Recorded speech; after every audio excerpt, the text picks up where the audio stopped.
Hi நண்பர்களே, பிரேம்ஜிக்கு வந்து திருமணம் நடக்க போகிறது. இதுக்கான புகைப்படத்தை வந்து அஃபிஷியலாக வந்து பிரேம்ஜியை வந்து ரிலீஸ் பண்ணிட்டாங்க.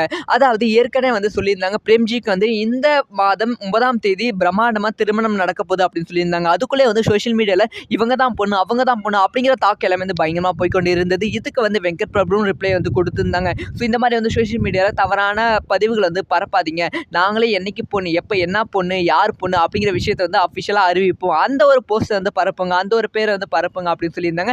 எஸ் வந்து நாளைக்கு வந்து பிரம்மாண்டமா பிரேம்ஜிக்கு வந்து திருமணம் நடக்க போகிறது. இன்னைக்கு வந்து ரிசப்ஷன் நடந்து கொண்டு இருக்கு. ரிசப்ஷன்ல இருந்து ஒரு போட்டோ வந்து அஃபிஷியலா ரிலீஸ் பண்ணியிருக்காங்க. அதுல வந்து பிரேம்ஜி வந்து அந்த பொண்ணோட வந்து போட்டோ எடுத்து ரிலீஸ் பண்ணியிருக்காங்க. அந்த ஒரு போட்டோ வந்து இப்போ வந்து இணையதளத்தில் ட்ரெண்ட் ஆகி கொண்டு இருக்கு. இந்த கோலத்தில் பார்த்த பிரேம்ஜி, இந்த கோலத்தில் பார்த்த ரசிகர்கள் செம ஹாப்பியில் இருக்காங்க. இதை பத்தி உங்களோட ஒப்பீனியன் என்ன?